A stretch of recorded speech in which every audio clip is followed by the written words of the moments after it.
Enjoy, mon frère. I want to see you first at the first one. After, we will see.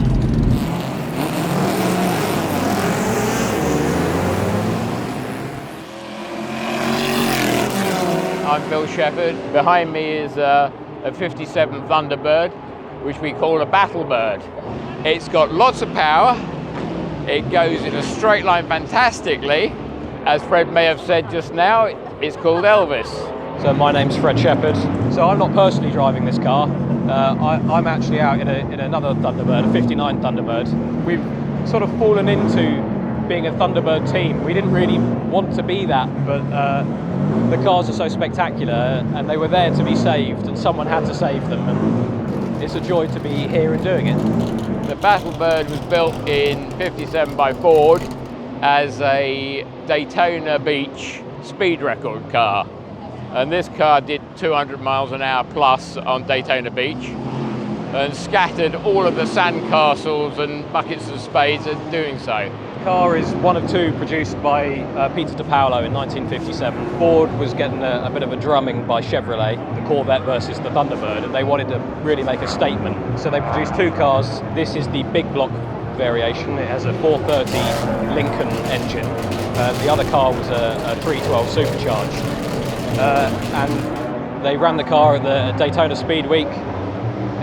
In '57 on the beaches of Daytona, it did 200 miles an hour on the sand. It didn't complete the return run, so it didn't break the record at the time. It did the 200 mile an hour, and back in the day you had to do a return run with an average, and it broke down on the return run. It didn't cross the finish line, so it was a disqualification. Otherwise it would have been a record-breaking car at the time. But it's a fabulous piece of history, and it's a real honour to be involved in it here. It did a little bit of regional running in America over the late 50s, and then really in the early 60s it moved on to private ownership.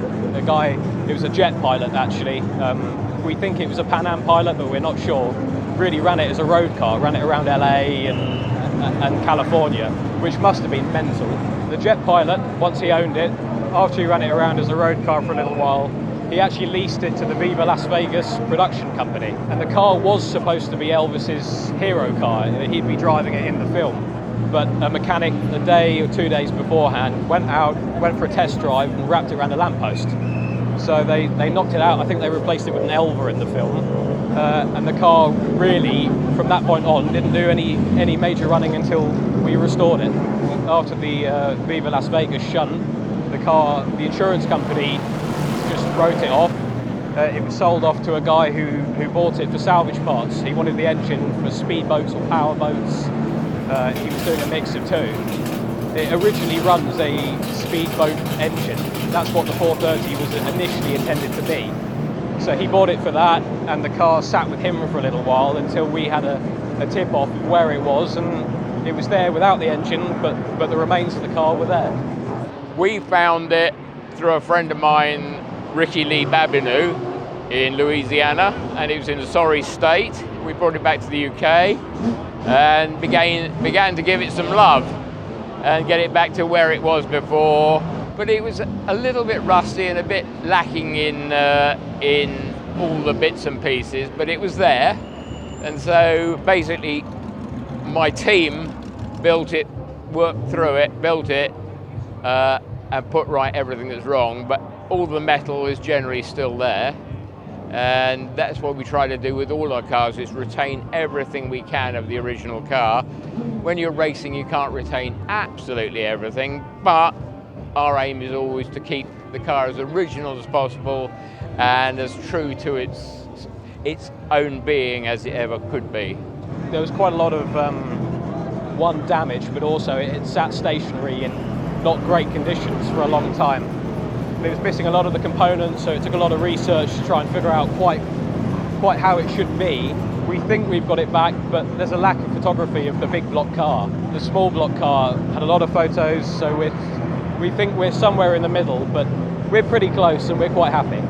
There was a lot of metal that had to go back into it, and we took a donor car and really cut it about just to try and get it merged into something that would work, but it was a piece of history that we thought was astonishing. It's a 427 Cobra, 10 years before the 427 Cobra was thought up. We took about 18 months over doing it, and it was really labour of love, you know. It's just doing everything right, trying to get it right, without spoiling the integrity of the original vehicle. And that's kind of difficult to do, is to narrow it down so you don't spoil the car by making it better, but you want to make it better and you want to try and make it survive. So it's a compromise of doing everything. We did the body work. One of our guys, we'd lost the bonnet catches, and so we had pictures of the original ones, and he fabricated that from steel wire and made every single bit of it. We had to remake the tonneau with the metal tonneau, and then we have the James Mansfields here, which are the aero headlight covers, and we had to remold those because they'd gone from a million years ago, but the shape is really quite voluptuous, isn't it? I'd say about 75% of it is the original thing. The engine wasn't with the car, it'd been taken out and put in a swamp boat. So yeah, but the engine wouldn't be original. No race car would have an original engine now. Otherwise, mostly there. Just it's renewing all of the mechanicals, going through the axle, going through the driveline, gearbox, you name it.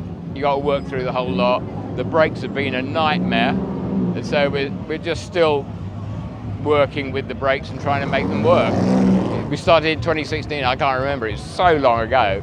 So 9 years, and it took about 3 years to get it running properly. Here we are 9 years later and it's still not quite right.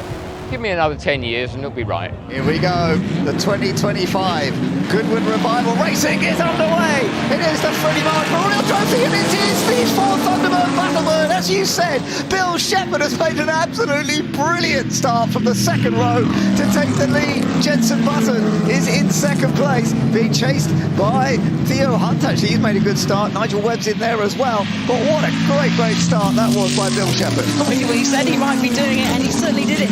Didn't expect it to be that early on. He squeezed his way, and I winced in my seat as he made his way through between those two Jag C-Type, but everyone pretty much cleared away. I did see there was one car that wasn't able to get away, just been pushed back into pit lane, but a stunning start from our, of course, ever fast in a straight line Ford Thunderbird Battlebird. Actually, Nigel Webb has dropped back a little bit. I hadn't realised he lost several places there. So Nigel Webb, who started second and is sharing with Chris Ward, has dropped back a little bit. So that's some time to be found later on. Good little battle going further on, but further back there down the order, and we'll see how this all develops as we go through.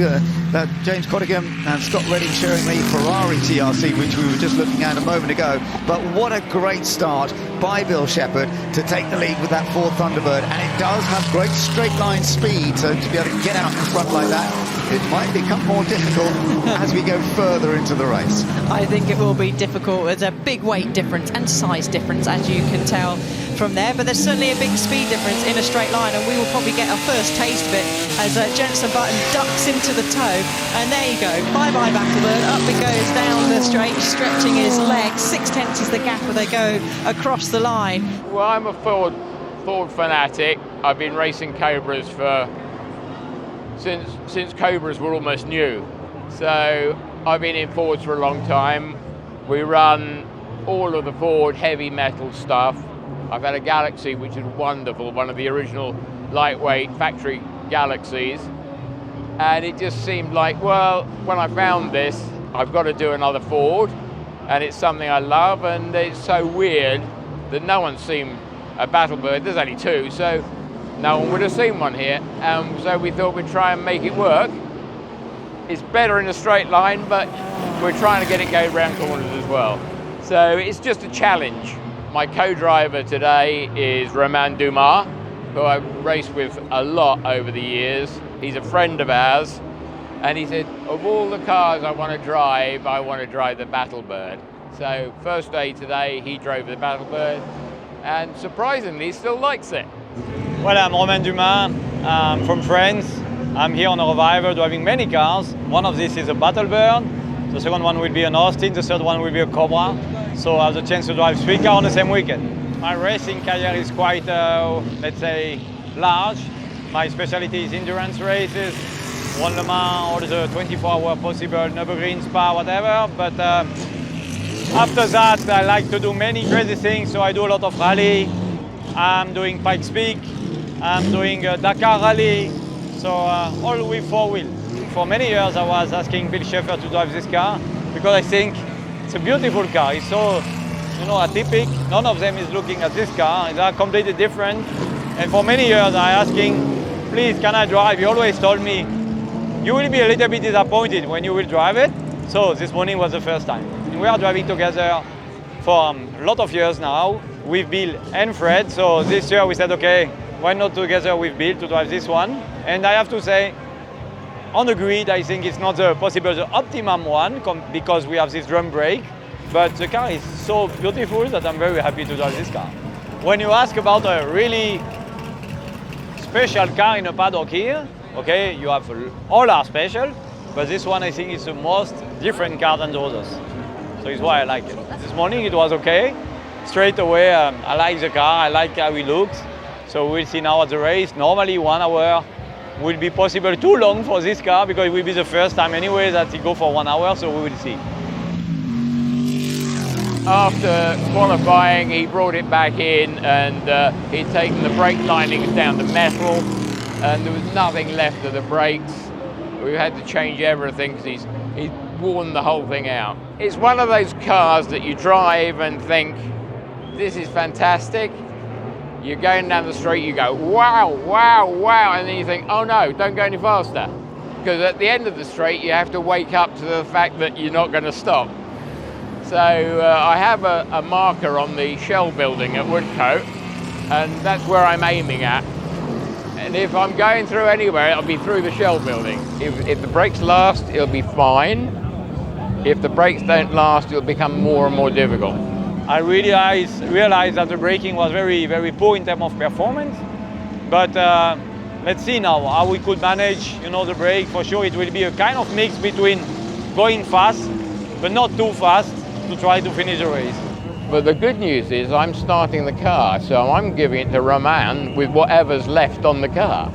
Now you're on the longest straight here at Goodwood, so there you can see the speed of that Ford Thunderbird, but when we get into the corners again, I think Jenson's going to be right alongside. I think he's going to try and go for it quite early on. He's going to try and go around the outside. It's a wide car anyway, but Bill needs to try and make it as wide as he possibly can. That's allowing the Hunt and Hancock car that you saw in the background. And Bill, yeah, he doesn't trust Jenson Button. He's having a little bit of a cover of the inside going into the chicane, and again will stretch its legs as it goes down the main straight. There we go, the HWM Jaguar sneaking up behind. Now, if Bill is able to defend it, Jenson Button's down the inside. Is there room there for him to sneak on through? Bill says no. No, there nearly was, but actually Bill's gone a bit wide through the second part of Madgwick, and you can see Jenson's on a great line. Now the problem is the next corner is flat out normally in most cars, although I would imagine they're just giving it a little bit of a lift, perhaps on this opening lap. But now there's an opportunity coming down towards St Mary's. Jenson wants the inside line, and there might be a chance here. Yes, he's got down the inside. Try not to hit each other, and he's through. He's taken the lead. He's done a great job. The HWA trying to sneak through there. Bill's going to go slightly wide on the exit as they run all the way up to Lavant Corner. Can he go around the outside? And yes, the 74 makes his way round the outside, and Bill is quite quickly going to be in the clutches of, would you believe it, the number 15, the Rules and Hill car, that started all the way down in 15th bed, up into 4th place. All kind of cars, are different with age, but all cars have also something special. For sure, historic car, sometimes they have weak point compared to modern car, but like the power on this car with this Ford is so fast. A modern car is not pushing more than this one. So some points are very good, and at the end, I think you have to take the best of the car and do the best you can. Already today, I saw people who came to see me from Switzerland, from France, even from Germany, that never came to the Revival, and they're all shocked, and they're all surprised, and because they're all crazy about cars. So I think it's very important that, the old generation, to the middle generation, to the young generation with the kids who are driving, they see this kind of cars, and it's very important for motorsport. It's a sexy beast, isn't it? I mean, It's stupid. It's crazy. I mean, it shouldn't be there, but it's there, and it's fast, and when it goes down the straight and when you hear it, you don't forget it. For about 30 minutes, we'll look good. We're trying to make something do what it wasn't really designed to do, but it's kind of fun doing it. The main thing is to get to the end of the race. Always get to the end of the race. But we want to try and run the car as fast as we can, and the judgment is how fast and how hard can you push it before you're just knocking out the possibility of a finish. And that's very hard judgment to make, because you just have to do what you do. Look, they've gone through. Well, certainly the Cooper's gone through, and the Austin Healey's now also gone through. My goodness, that's amazing. But now the Thunderbird, of course, on a straight line, will try and come back. But, this could go all the way. Let's just hope they keep it clean. Yeah, defend, little bobtail defend, and look at the braking ability between the Austin and the Thunderbird. So much stronger. I thought he was going to run wide on the grass there. It looked quite close. Again, traffic coming into play. We've got the number 6, that's our Sol Maserati 300S, which is being lapped once again, and that's allowed the Austin Healey then to go 3 abreast down the straight. And Rules says thank you very much. And the Thunderbird's coming back past again. Oh yeah, the Cooper lost out there, so that's ironic, isn't it? But yeah, you're right. So it is the Austin Healey. Now remember, this Austin Healey started in 15th position, and it's now up into 3rd place. Jack Rawls is racing it at the moment, and Jake Hill will be driving it later. And that's a fabulous job, but now coming under pressure once again on a straight line. But now coming into a section of corners, of course, into St Mary's, and then down towards Lavant, and then they'll be going back onto the straight. I guess with so much power, on a wet, with this kind of weight also, it's 1.6 ton. I think if it's raining, it could be a little bit tricky. But at the end, I will be completely wet. So no, it's a joke at the end. So far, it's only this point who can be a little bit, I mean, it's not a small point, who can be a little bit tricky. I'm just hearing in my ear that apparently it's starting to spit with rain as well. So that could really throw the cat amongst the pigeons out there for these drivers. Yes, absolutely. And it could, of course, if somebody does get caught out by some rain and then falls off, we can see some umbrellas going up there down at Lavant and onto the straight. So that's obviously where we're getting a bit of rain coming in. These 2 on screen and 3 on screen actually have got their lights on, and he's going to brave it around the outside. Oh. Thumbs up. I think it was a bit of a thank you there for Romain Dumas. Halfway around the corner. Yeah. Opposite lock-on. Fair play, Alex Bunker. You know, as a driver, I think when we have the helmet, you know, we don't think about pressure. So we just try to drive as quick as possible, not making issue. And in Goodwood on top, you know, you need to enjoy. We all know the chance we have to be here to drive such different cars. When you see the paddock here, it's just amazing to see this kind of car next to this one, to the other one. So we just have to enjoy. The Revival, I've been here since the first one in '98, and we did that. And I thought it was going to be a garden party, and it turned out to be absolutely do or die racing, and it was so intoxicating that I've been back just about every year since. So I love it. I love Goodwood. I learned to race here back in the 70s when it wasn't a live circuit. I had based my race team here back in the 70s when we were running Formula Ford, and we had what is the circuit shop now is our workshop. We've been here a long time. Huge advantage, because I have no idea what we were doing and I can't remember it, but we learned a lot. We had a great school here, and it was great fun. It was terrific fun back in the day. The main thing is the integrity of the circuit has been kept. The flowing fastness of the circuit, which suits cars like this. You know, fast cars, you don't have any wiggly woggly bits and, you know, Mickey Mousey stuff. You get on it and you go into Madgwick and it's like, oh my God.